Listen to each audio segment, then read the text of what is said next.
Hey, welcome to this week's training. Today, I've got a really amazing guest for you, just like I do, I think, every single time, but we've got a really cool guest for you today. This is someone who I've known for a little bit. I met him in person when he came down to one of our masterminds, and I was blown away by this guy when I met him. I was like, I'm going to be the teacher here. Let me train these guys. And then I went into student mode when I met him and just wanted to learn from this guy. So today, I've got Todd on here. How are you, Mark?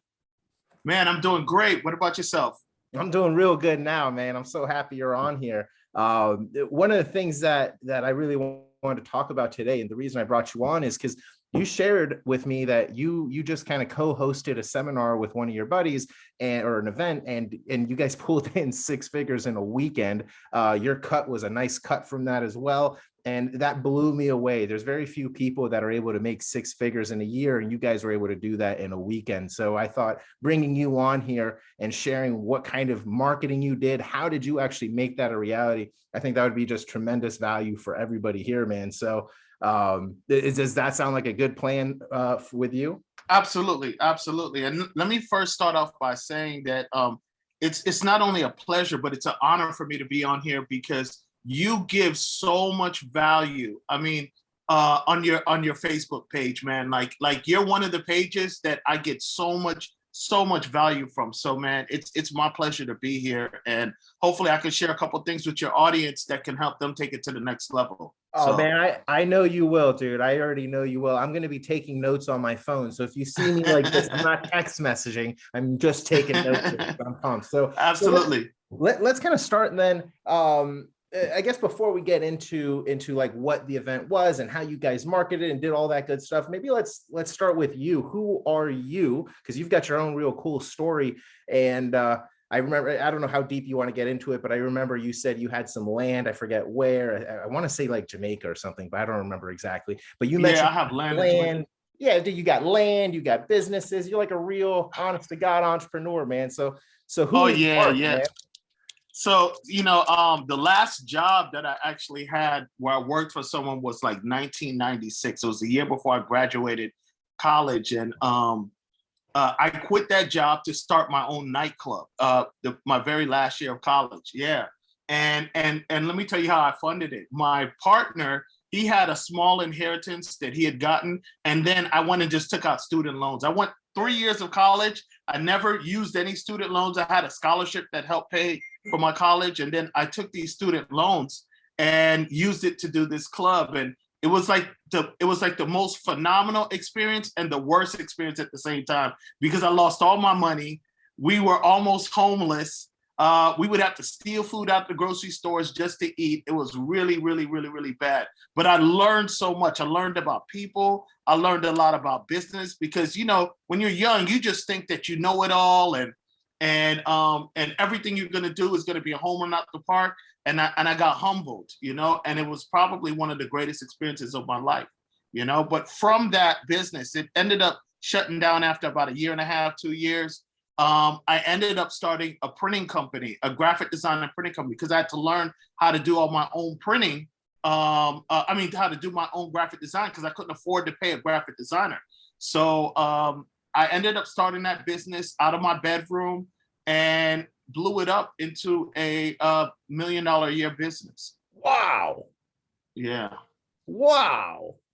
So you went from starting a club, closed it down in a year, learned a bunch of stuff, and then built a 7-figure business with your next company.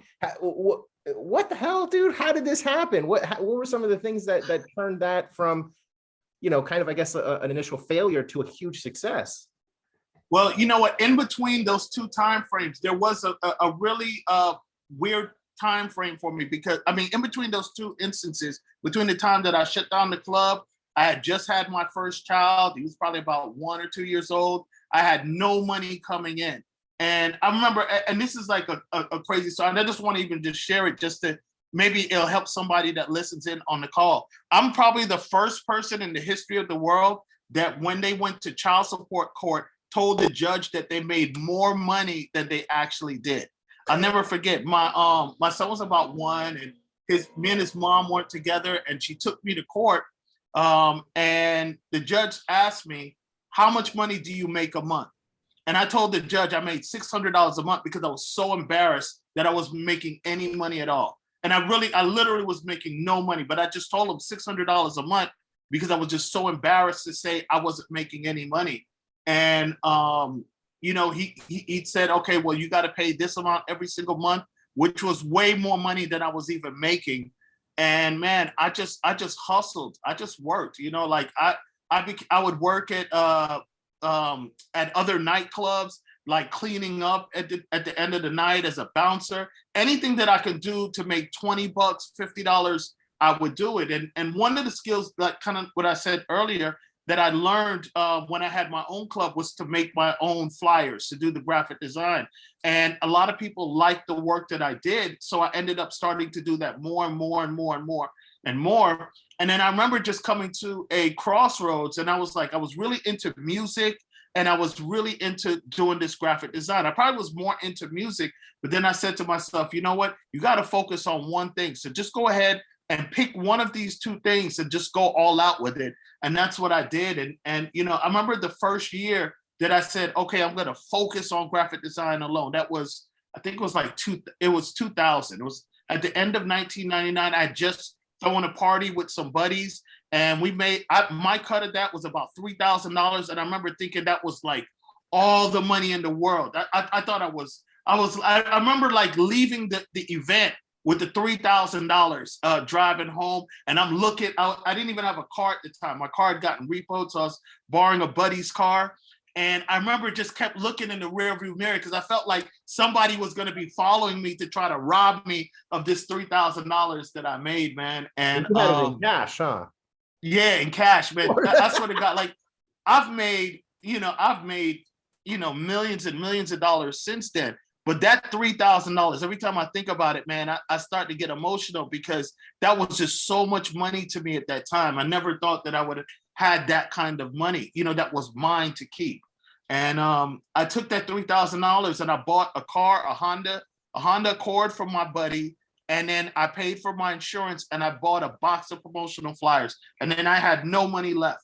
But I knew that with that car and those promotional flyers, I could get myself to another level. And that's exactly what I did. That my first year, when I said I'm going to focus on just doing this business, I said that, all I wanted to make was $50,000 a year, because I remember when I was in the 80s, when I was a kid, my dad had a job. He had a really good job. And all he talked about was how he made $50,000 a year. He was real arrogant. I make $50,000 a year. And that was I figured if I could make $50,000 a year, I wasn't even thinking that it was 15 years later and 50,000 wasn't the same in 1985 as it was in 2000. But I just think all I thought to myself is that if I can make 50,000 a year, my dad won't think I'm a loser, And I worked my ass off. And that first year, I probably made $100,000.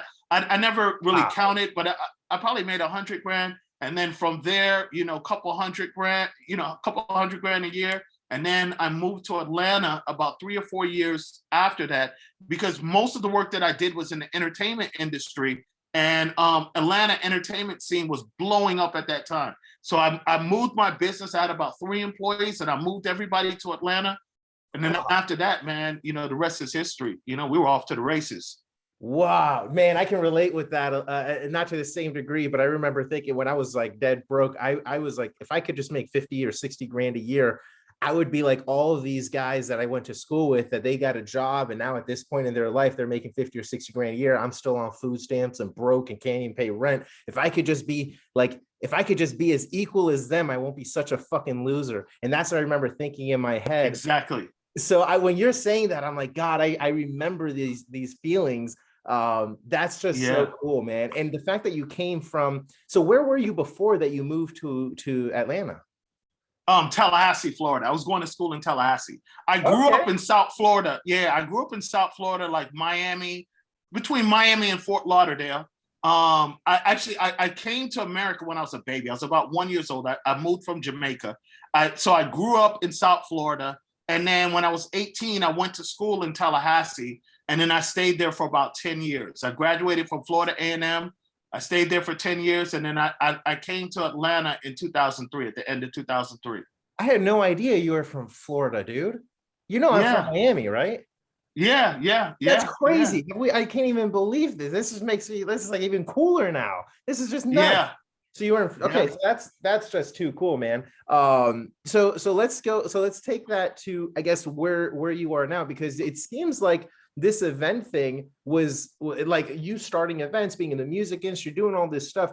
I wonder, did that prepare you, or did you use some of the similar marketing tactics that you did then to do what you did recently with this big event now that brought in 6 figures in a weekend? Because that's a huge leap, man. Yeah. So I think that everything you go through in life prepares you for where you're at the moment.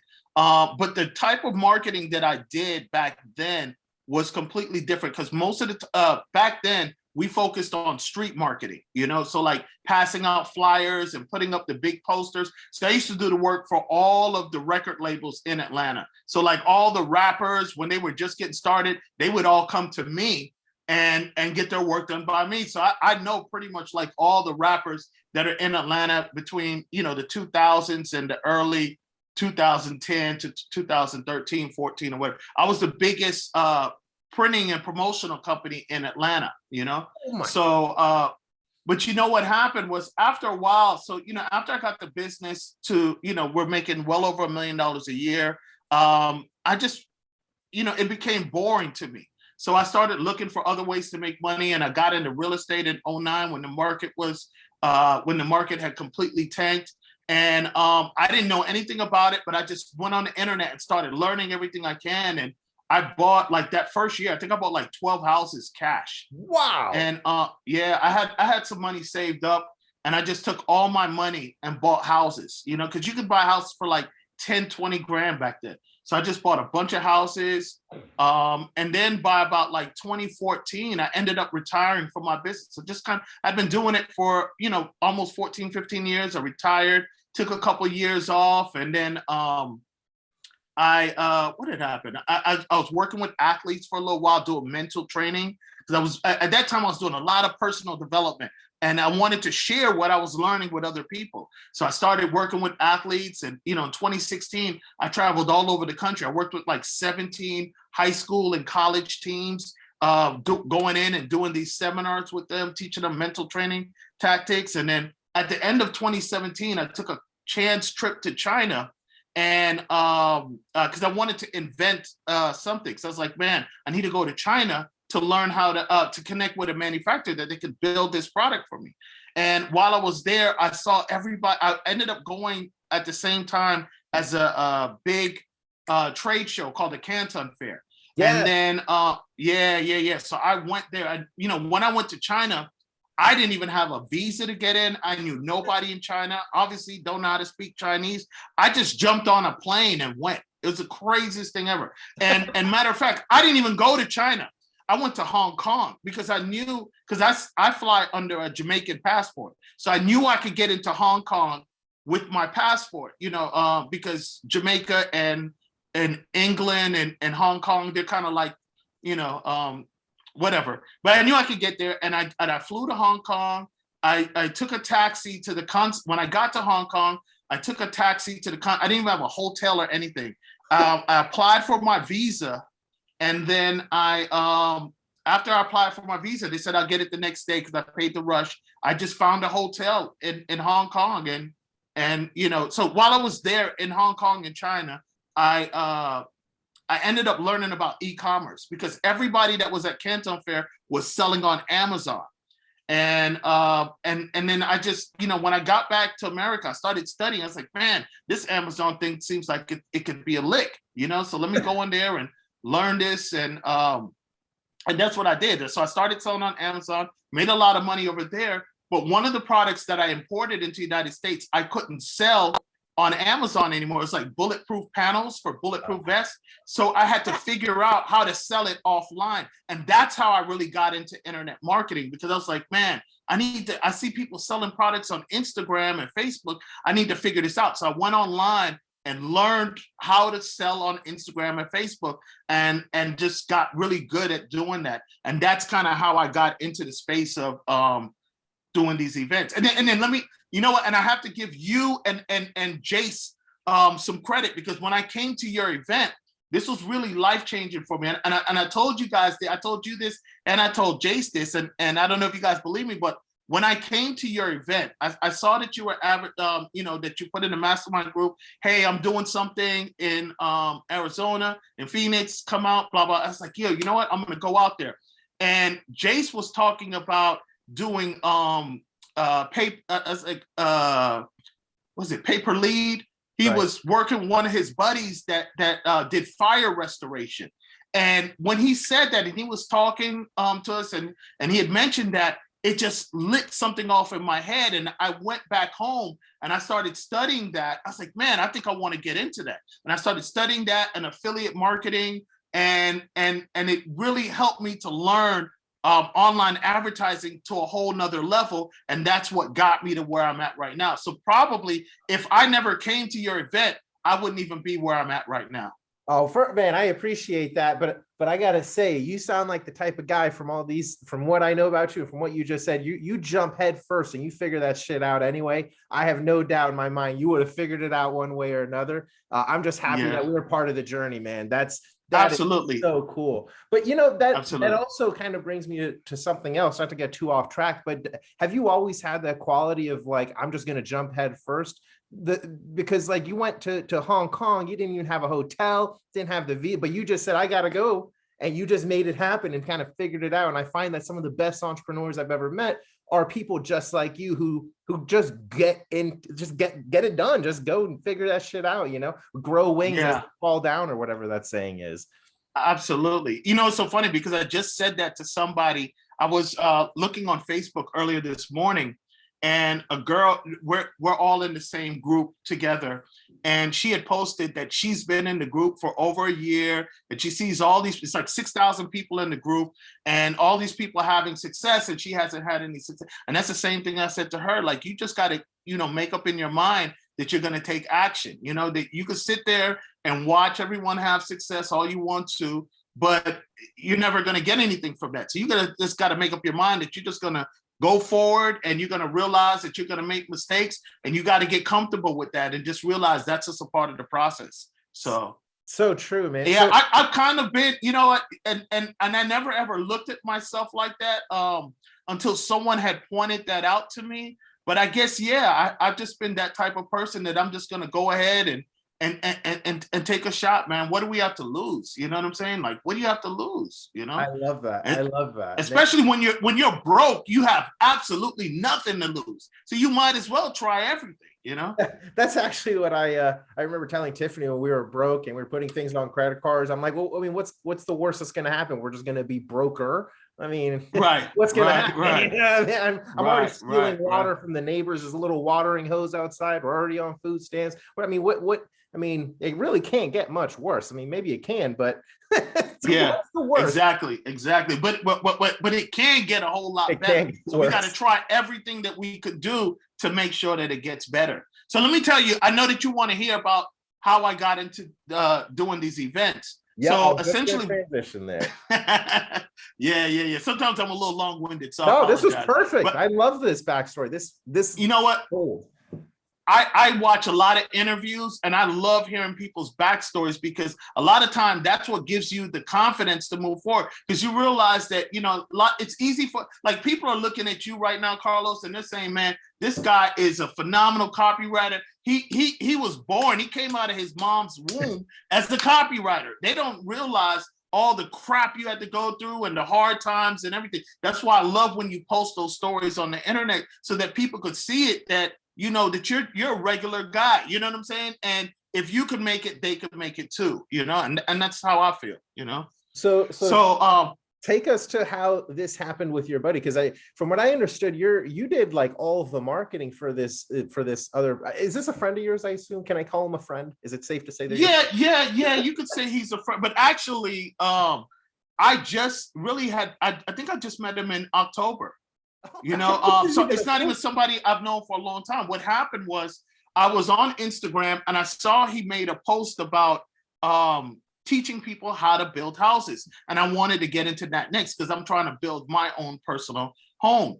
So I messaged him. I was like, hey, what's up, man? I see, do you have a course or some sort of a training? And he's like, nah, but I'm working on a course right now.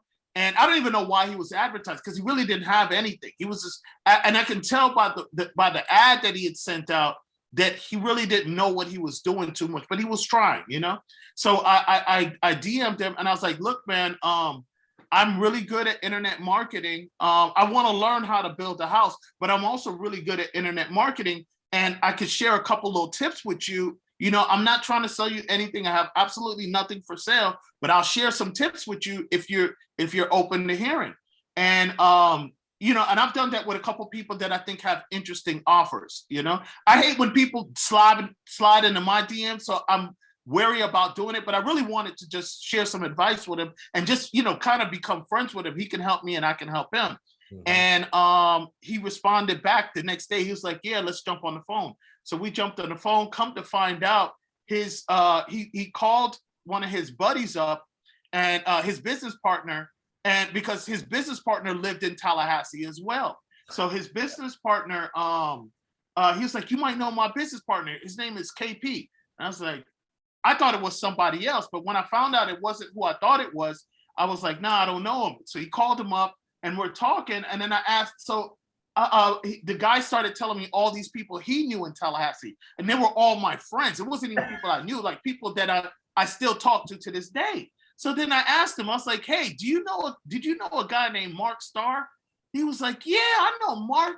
He's like, oh man, Mark had a graphics company in Tallahassee. He blew up and moved to Atlanta and got rich. And I never heard from him ever since then. I'm like, I'm Mark, you know? And he was like, oh my God. So that kind of, you know, so because the friend already knew me and it kind of got me in there with the dude. So, you know, we met a few times over the next few weeks and I would give him advice on how to launch his, he was like, man, I'm going to do a boot camp in January. So I would just share little tips with him and whatnot. And he said that he would help me out when I'm ready to build my house. So what ended up happening was he was supposed to launch the boot camp at the end of, he was supposed to launch the boot camp on Black Friday weekend. Black Friday weekend comes, I don't see any advertisement or anything. So I messaged him. I was like, hey, what's going on with the launch? He's like, he didn't respond back. And then I remember I had to go to Vegas for a event for some sort of training. So I remember while I was in Vegas, I messaged him again. I don't hear back from him. So now he's ignoring me, right? I'm like, that's kind of weird, you know? So then finally he messages me back like a day or two later saying, oh, the girl that I was using, the company I was using, they're behind. They haven't launched it yet. So I was like, hey, give me a call when you get a second. I remember I was in Las Vegas in my hotel room and he called me and I was like, look, man, I'll come in. I'll do all the marketing for you. I will sell your event out, but this is what I want. I want a percentage of everything off the top, not the gross. I mean, not the profit, the gross. And what I asked for was a lot, but I was like, look, I'm helping you to build a business and I know what I'm doing. And I had given him so much value over the previous month or two that he had trusted me, you know? So that's kind of how I got in. And I remember when I went back home from Vegas that trip, he agreed to it. I sent him over a contract. He signed it. And when I got back home, man, I just went to work. I started building the funnels and everything. And so let's get into that then. So okay, so you start building these funnels. How did you guys get people to the funnels? Was it like IG ads? Did he have his own email list? Like, how did that whole thing work? Because if he was totally new, I can't believe he would have had like a huge email list, right? Yeah, he was at the time when I first met him, he had about 8,000 people on Instagram. The one thing that his marketing team did do that I told them to do was I was like, go ahead and make up a wait list, right? So go on ClickFunnels, make a wait list page up, and they went ahead and did that. So I think he probably spent a little bit of money on sending people over to the wait list page. He probably had about 300 people on the wait list page. Now, what I told them to do, they didn't do this, but what I told them to do is drop the wait list page about 5 days before Black Friday, right? Get the people on the waitlist page, and then every day send them a different email, telling them about who you are and what you do and what you can offer and whatnot. And then when Black Friday comes, then that's when you open up the cart and launch the boot camp. Well, they did set up the waitlist page, and they ended up getting about 300 people on the waitlist page, but they didn't send out any emails or do anything else after that. What I did was we went ahead. So when we went ahead and launched it, we sent out emails and text messages to everyone that was on the waitlist page. I'm thinking, because all we were trying to get for the boot camp was about 50 people. So I'm thinking, oh man, we're gonna drop this funnel on them, and we got 300 people on the wait list. We'll probably get at least 10%. We'll get about 50, between 5 and 10% of people that are on the wait list page to sign up for the boot camp as soon as we drop it. And we drop it, crickets. Oh no. I'm thinking in my head, I was like, man, I just told this dude that we're gonna sell this thing out, man. What the hell? I'm gonna look like a fool. So man, I just went to work. We did and yeah, I gotta go back and look, but I don't think we sold it. So we kept the cart open to only the waitlist people for the first 48 hours. I don't really think we sold any tickets in that 48 hours. I gotta go back and look. But then after that, man, we just went to work. We did a combination of emails, SMS, we did voicemail drops, and then he would just get on Instagram Live and keep posting. And then obviously Facebook ads and Instagram ads. And we just pounded people. So first off, that's badass, because most people after the initial, no sales during 48 hours, they would have just given up and said, well, that sucks, but I love that there's like a continuation of this where there's going to be a success story. So when you guys, after that, like, are you driving when he's I have like 30 questions in my head. When he's doing these voice drops and text messages and emails, is he doing it to those 300 people who are on the wait list? Then I guess So the wait list. So at that time, so what ended up happening was the way that I set the funnel up, right, was a 2-step order form. So what would happen was you'd come to the funnel page, you see everything that we're offering, right? And I think I did a pretty good job in setting all that up. Then you would click to buy your ticket. The whole time, nobody sees anything about price, right? I was going to ask that. Okay, cool. Right. Yeah, because if they would have seen the price, it was $2,500, they would have been out, right? So what we did was I set up a 2-step order form. So they had to put in their name, their email address, their address, all that information on the first step. And it wasn't until they got to the second step of the order form that they saw the price. And of course, we had a bunch of abandoned carts. So, but the great thing was that all those people that entered in their information on the first step, now we had them on our list. And we ended up growing the list to, I think, over 800 people. Wow. Holy crap. Mm-hmm. So that's huge, dude. Okay. And I love that 2-step approach, because that's one of the things that we do in our business too. We'll have a 2-step funnel or 2-step approach with abandoned carts. Then we actually call a lot of our abandoned carts up. So out of these 800 or something people, at what point did you start getting sales, and like how long from that period to the actual event day, if that makes sense? Okay, so the initial event, so I picked up the project, I think like maybe the first or second week of December, probably the first week of December. That's when I jumped in. The initial boot camp was supposed to be January 18th, 19, and 20. Yeah, January 18, 19, and 20. But what ended up happening was that first of all, I knew that we didn't have enough time to promote it adequately, right? So I'd already been telling them like, hey man, I think we should push it back. I think we should push it back a month or so. And I don't think he was too keen on that. But what ended up happening, which ended up being a blessing, was right after Christmas, he ended up catching COVID. And then so he had to push it back. And we pushed it back to February. I think that probably we started getting the first sales maybe after a week or so. I'm gonna go back and look. Sure. But I would say maybe after a week or so, we were getting sales were just like kind of trickling in. But as they would trickle in, I would just turn up the heat on the Facebook ads and the Instagram ads and the emails and the voicemail messages, and the text messages. And I was just pounding them,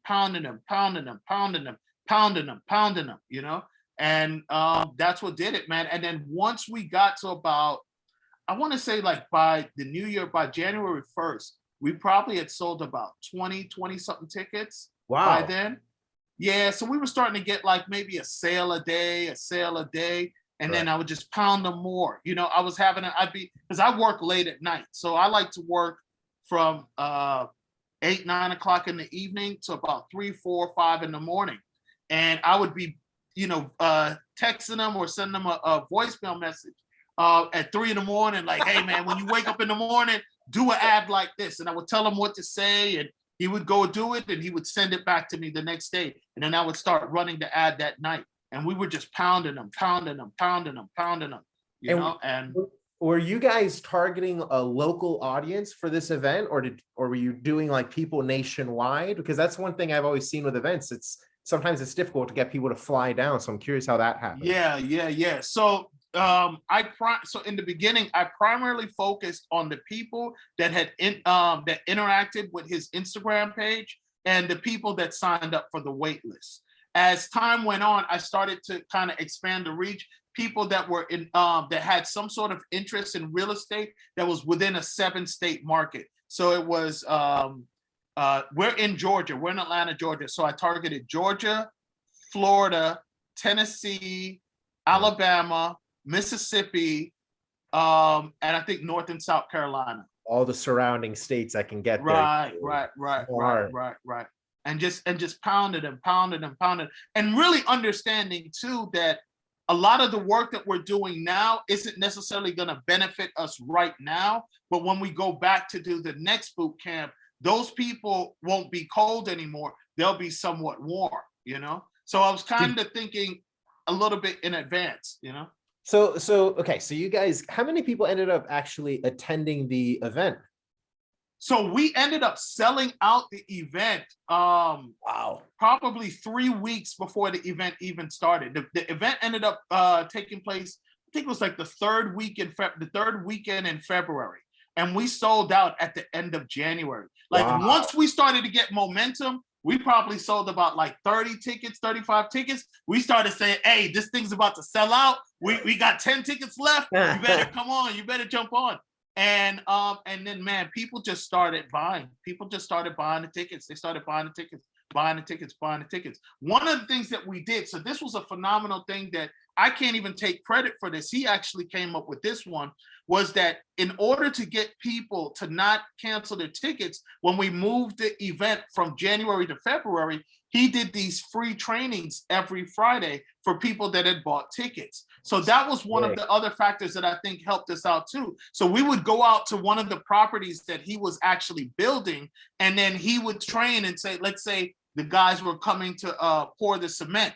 And he would tell us what's going on. So we got live infield training before the event even started. Oh, you know? that's so sick. that was, yeah. So then now there is a reason, for people to sign up early so that they can take part of these additional trainings. And I think that once we started doing that, on top of everything else that we did, and then he was also calling out people on the list.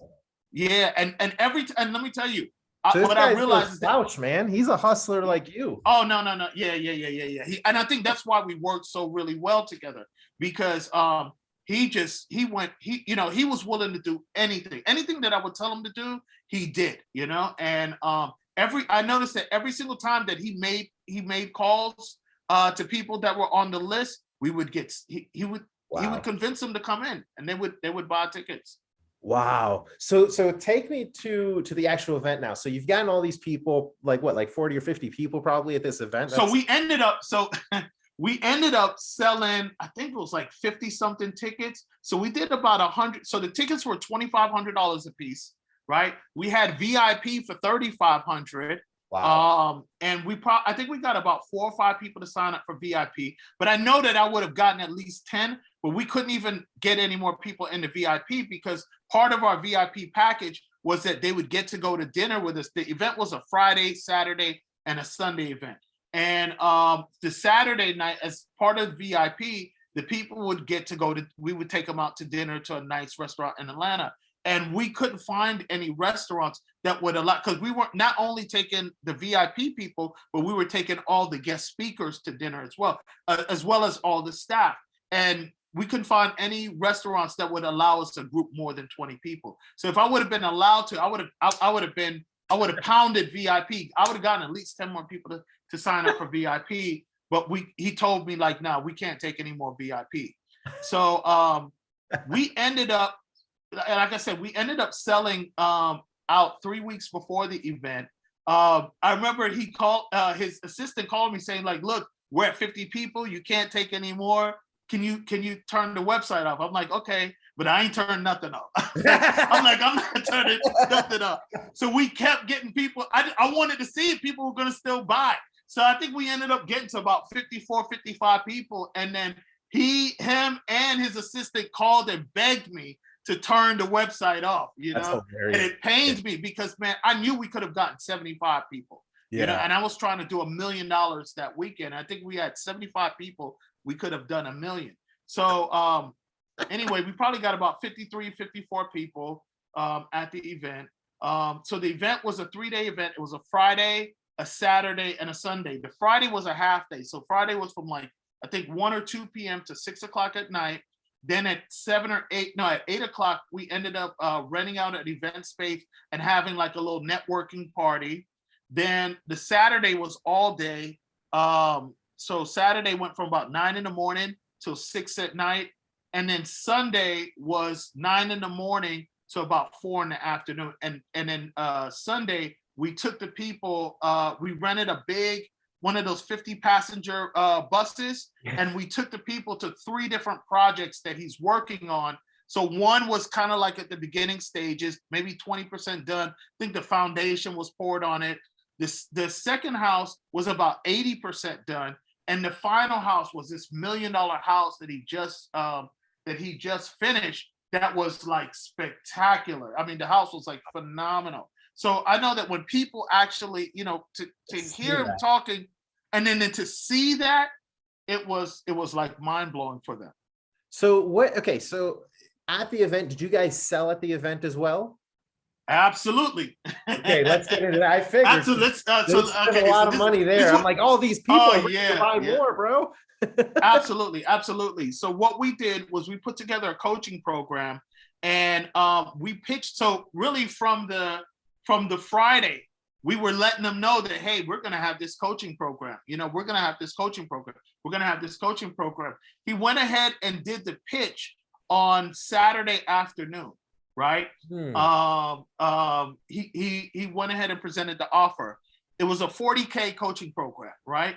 I helped him build it out. So he had initially, you know, I said, okay, sit down and write down everything that you can that we can offer to the people. Right. So he wrote down his list, and then I took it and then I expanded it out. I remember during that week, he's like, okay, I got my pitch ready and everything. So it was about maybe the Tuesday or Wednesday before. And he was like, I got my pitch ready. I want to do it. You know, so we jumped on a Zoom and he did his pitch to me. And I'm going to be honest, it was fucking horrible, right? If he hears this, I apologize, but it's the truth. I'm going to always keep it real with you. It was horrible. And I remember just saying to him, like, I was kind of speechless. I was like, okay, man, you know, let me think on this and I'm going to get back with you. Right. And I think the next day, later on that night or the next day, I was like, man, it was, you know, I was like, yo, do you trust me? He's like, yeah. I was like, has everything I've told you went the way that I told you? He said, yeah. I said, okay, well, trust me now. Your pitch is horrible, but we're going to make it right. We're going to get it right. So I remember that night I sat there and I wrote the pitch out for him. Right. And I gave it to him. And then what's more important in the pitch was the offer. I went and created the offer. I think I sent it over to him. I'll say that I don't know if he used my pitch word for word or anything like that, but I think he kind of saw how I structured the pitch. And then he went and updated his pitch. And then during that whole time, for about 2 or 3 weeks, I was training him on how to pitch. I was showing him all kinds of videos of some of the best pitches that I've ever seen, like Russell Brunson, when he did that, when he went to Grant Cardone's audience and did the 3 million, the TEDx and did the 3 million. And I mean, I was having him study Jason Fladlin, who to me is the greatest webinar guy. And was fortunate, I'm in a mastermind group called War Room, and I just met him for the first time last weekend in San Diego. And to me, Jason Fladlin is like phenomenal, right? I've watched every webinar that I found on the internet of him, and I've really studied him. I've read his book several times, and all the, Myron Golden, a bunch of guys that I think are really amazing guys. And I had him watch all those guys. We would watch the videos together. I would tell them what they're doing, and I would say, this is what you need to incorporate in. And so we did that for a few weeks, man. And fortunately, we were able to get it together. He did his pitch on Saturday afternoon, and for it being the very first time that he did a pitch, he did a pretty good job. We ended up having 10 people sign up that day on Saturday at 40,000 each. Whoa, at 40K, yeah, and stuff here. Yeah. Well, actually, it was 37.5, because one of the things in the offer was that if they signed up for the coaching program, we would refund them the 2,500 that they paid. Yeah, we would credit them for that. So we got 10 people to sign up on the Saturday, and I think we really could have done 10 more people on the Sunday, but he didn't listen to what that was the first time that he didn't listen to me. I said, listen, this is what we're gonna do, right? I'll never forget, and we were exhausted because after Saturday, we ended up going to dinner. We did the VIP dinner, and by the time I got home, it was like midnight, right? And then I got to get up early. And anyone that knows me knows I'm not an early person. I don't get up till 11 or 12, but I had to get up for about 8 o'clock to make sure that I got to the venue on time on Sunday. So what I did was I came home and I started brainstorming. So what I did was I made a webpage with everything from the offer, because I know that there's two types of buyers, right? You got your emotional buyer and your logical buyer. A lot of people don't think about this, right? So when they make their presentation or they're setting up their funnel or whatever it is that they're doing, they only appeal to one of those types of buyers, right? But I know that there's two different types. So the people that bought on Saturday night were the emotional buyers. They're the ones that heard this, because I'm going to be honest with you. I've been to so many, I'm a professional event goer. And so I've seen so many offers. I've watched so many hundreds of webinars, and I see people pitch their stuff. And this offer that we created, to me, was probably the greatest offer I've ever seen anyone present to an audience, right? I think we did a phenomenal job at crafting the offer. So I know that the people that bought on the Saturday were all the emotional buyers. They heard it and they got excited, and they just started thinking about the Lamborghini they're gonna buy, the Rolls Royce they're gonna buy, the big house, the trips and everything. So they were gonna sign up. But then you got the logical buyers. I'm a logical buyer. I'm not gonna get excited off of what you tell me. I want to see it on paper. I want to sit there and say, man, okay, he's offering me this. Is this really worth what they're saying? And then I'm gonna look at everything and try to figure out if the offer is really worth the money. Because at the end of the day, people get so caught up in the money, whether it's 30 grand, 40 grand, 50 grand. At the end of the day, all it has to be is the offer has to be worth more than the money that they're exchanging for it. That's it. The example I always use is that if I come up to you right now, Carlos, and I say, hey, man, I'm selling this brand new Ferrari. I want 250 grand for it. You might be like, I don't really need a Ferrari right now, and then you'd be like, hey, I'll pass, right? But if I say, hey, man, I'm going to give you this brand new Ferrari that's worth 250 grand, but all I want from you is 50 grand. Man, I don't care if you have the money or not. You're going to hit up a bank. You're going to rob a convenience store. You're going to do whatever, to get the money, because it's worth it. And when you're crafting your offers, that's how it's got to feel to the person, that what you're giving them is that $250,000 Ferrari, and all you're asking back for is a measly 50 grand. And if you can do that, people are going to find the money to go ahead and sign up for what you got going on. Wow, dude, this is gold. This is gold. It's also the power of the offer, huh? I mean, absolutely. Everything. I mean, I feel like obviously the marketing you did to get people there was powerful. but I mean, the offer of what was the offer? I mean, if you remember, I mean, I don't know, but like, what was the offer that got people excited to actually come to the event? Not the 50. So what I think the offer that made it exciting was this a new opportunity. Correct. Right? We were swimming in a blue ocean. Everyone that's in real estate had been trying to do fix and flips. Now, if you're in real estate, you know that right now it's very hard to find good properties because all the hedge funds are coming in and they're buying everything up over market. So all real estate investors are struggling. So our pitch to the people was that, look, the only way for you to succeed right now in real estate is to build your own properties from the ground up. We're going to teach you how to find the land, build a house, and then either hold it and rent it out or sell it and make $100,000 profit. You know, so I think one of the keys to doing these boot camps is that if you can give people a tangible result, saying, "Hey, you're going to come here for 3 days, and then when you leave, you're going to know how to do this." You can give them this tangible result, then they're going to want to come and sign up for it. And especially, and then you add on the fact that that people have been stuck inside the house for the last 2 years. They want to get out. People want to learn. You know, this industry that we're in, this online learning industry, is the biggest. It's going to become like the biggest industry ever. Right now, I think I've heard stats say that it's at $100 billion, $90 to $100 billion a year. And just to put like into context, the music industry is only a $25 billion a year industry. So right now, the online learning industry is 4 times bigger than music. But that's not even the exciting part. The exciting part is that they're saying that by 2025, so within 3 years, it's going to become a $360 billion a year industry. That's $1 billion a day. That's wild. Yeah, That's wild. People are realizing that you could go and spend 100, 150, 200 grand and go to college and then come out and freaking make 40 grand a year. Or you can go online, learn how to do something, pay someone for their course, pay someone for their knowledge, and then make 6 figures the next year.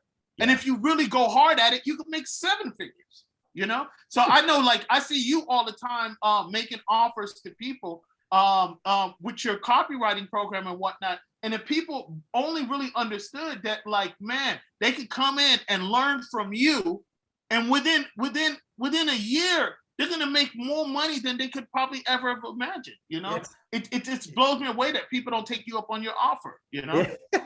Well, it just means I got to get better at my offer creation. That's my fault right there. I got to figure that out more. But you're right. I mean, one of our students, not to go into my stuff, but one of our students, Ryan, he was into copywriting, but never really made any money, did one of the strategies we used to get leads, and he closed a $10,000 a month retainer. He had another person, I don't know if he closed him or not, who was on the fence to do a $10,000 a month retainer. So that was like 20 grand a month right there, if that second one closed. And this is coming from like not having any clients really from before. And I was like, man, what a change. Like when I was first starting online, I'm like, let me just try and make 50 grand a year. You know, let me just try to make 50, 60. Right. And now we have students who are making 100 grand from like 2 clients or something, you know? So there's and if they went to college, what would they have to do? They had to go to college for 4 years and they're still not gonna come out and make 6 figures. I know. I think that people are, people are starting to grasp the concept and understand it. But in the next year or 2 years, bro, you're gonna be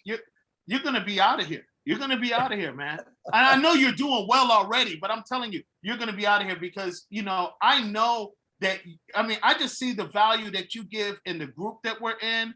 And that you give on your Facebook page, and like you're one of the few people, like most of the people in this industry. And I'm not, and just so you guys know, Carlos didn't pay me to say this, but man, I just see how much you're invested in really helping people to become successful. And you're one of the people that I know actually really care. I mean, yeah, you want to make your money like everybody else, but you really care about people's success. And I think that it's going to pay off for you. I mean, I already know it's paying off for you, but it's going to pay off for you even tenfold over the next year or 2.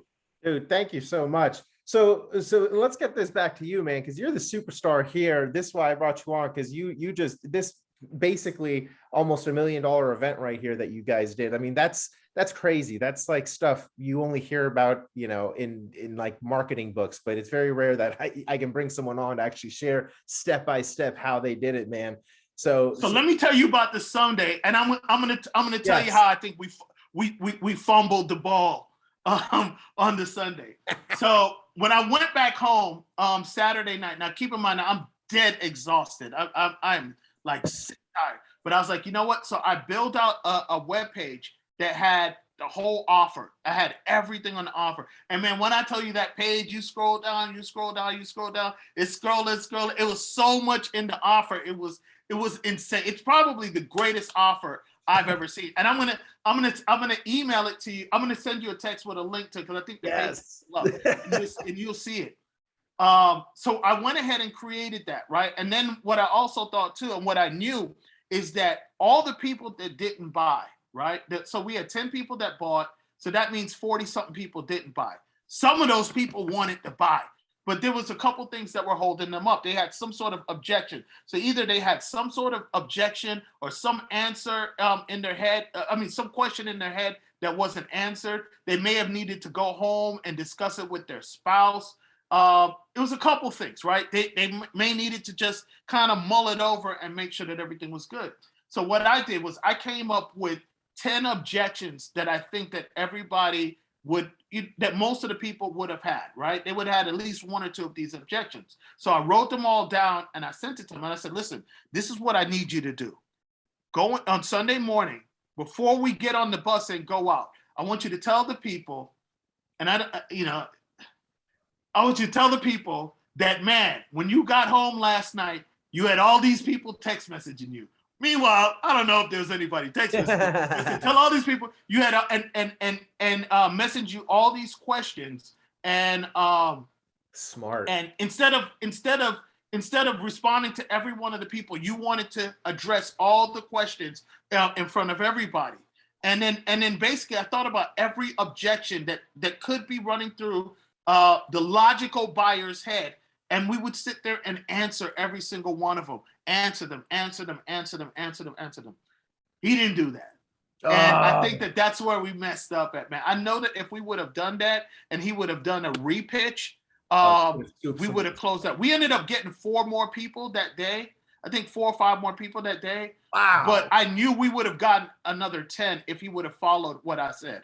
Well, oh yeah, I don't doubt that at all, man. I mean, I think actually Russell Brunson did a variation of that. Basically, like he did his initial pitch, and or whenever he made his like 3 million or whichever time he did, he made a bunch of money. And then like the following day, he did, here's how I closed $3 million yesterday, and basically ran them through how he did it, and then reclosed them on like ClickFunnels while showing him how we closed the people the day before. So not exactly what you're talking about, but a secondary pitch I think would have for sure made sense. Absolutely. So a lot of people don't even probably realize this, but if you go to Funnel Hacking Live, right, Russell actually has Myron do what's called a pre-pitch and then a re-pitch. So like if you go and look at any of the Funnel Hacking Lives over the last few years, right before Russell comes on and does his pitch, Myron will come on and do his pitch, right? And basically what it is, he's not offering anything, but he's basically like buttering you up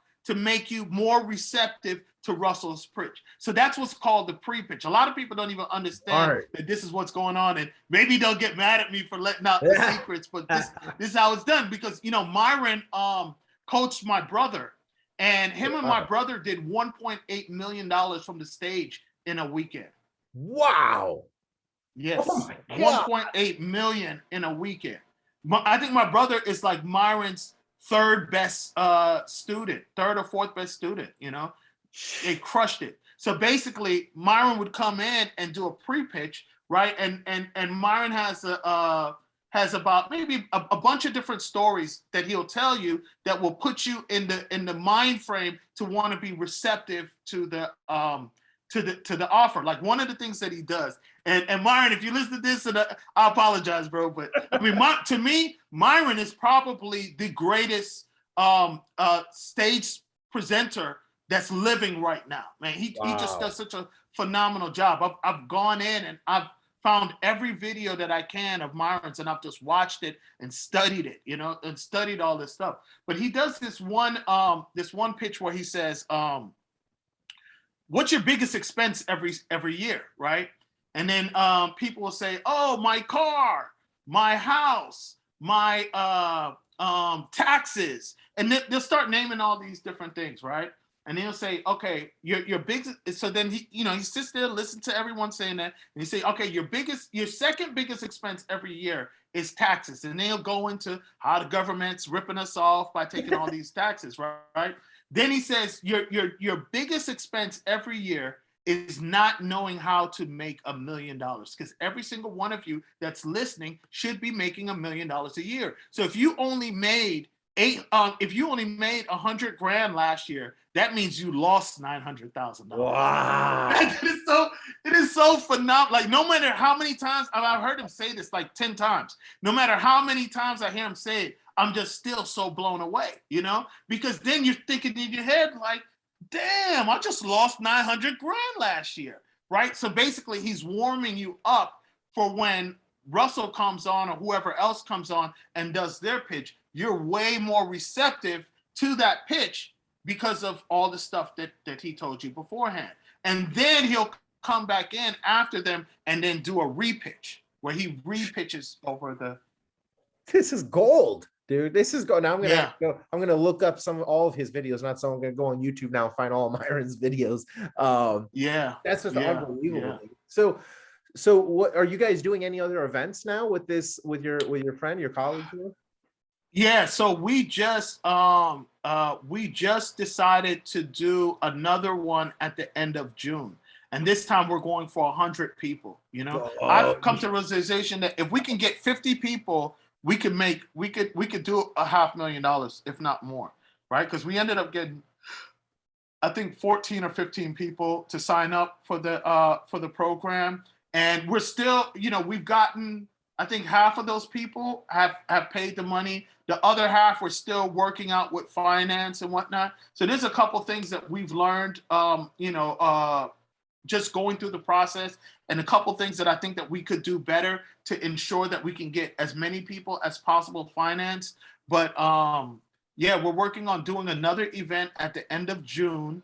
I think June 28, 29 to 30 or 20. I don't know. It was the last weekend in June. We're doing an event and we're going for 100 people. And, you know, I'm going to take it to a whole nother level. You know, the SMS, the emails, I'm building out like a 30-day sequence right now. We're going to do YouTube ads. We're going to do Google ads, Facebook and Instagram and TikTok. So, you know, so funny. I just told them this morning that half the money that I made, because I made almost 6 figures, my cut. You know what I'm saying? So I think when it's all said and done, my cut will be over 6 figures. But I was like, man, I probably invested half that money in learning new skills. You know what I'm saying? I'm not sitting around, because the skills that got us to sell the event out the first time ain't gonna sell the event out the second time. So you got to always be learning and trying to improve yourself to take it to a whole nother level. Dude, you need your own. I just told him that this morning. You need your own coaching program, man. You could coach a lot of entrepreneurs to success, dude. I don't know if absolutely, you yet, but you should. Yeah, you know, I am. What my plan is that I'm doing the boot camp with him, and I got about 2 or 3 other clients that I'm going to do boot camps for in between June and well, actually probably in July. I want to take a month off and go overseas for a little bit on vacation. And then I'm gonna come back and maybe do about 3 or 4 more boot camps between September and the end of the year and the beginning of next year. I'm gonna do my own boot camp, teaching people how to do boot camps. Oh, hell yeah! So to get kind of going on that, how can people stay in contact with you, man, if they want to attend any of those boot camps in the future and just connect with you in general? Absolutely. So on Facebook, my name is Mark Todd. I'm friends with Carlos, so you can, look through his friend list and find me there. On Instagram, it's Coach Mark Speaks. That's CoachMarkSpeaks. And my email address is mark@, and it's MARK MTCMG. That's M as in Mark, T as in Todd, C as in consulting, M as in marketing, and G as in group.com. I love it. I love it. Guys, make sure you hit him up on Instagram or Facebook or email. Just get in his circle. The guy's a winner and he brings everybody up around him. So thanks again, Mark, for coming on this show. Man, it's my pleasure, my honor and my pleasure to give some value back to your audience, because you've given so much to me. I've learned so much from you over the years. And man, I'm just so glad that I met you. I appreciate it, Mark. Same here. Guys, make sure you check him out and we'll see you on the next one.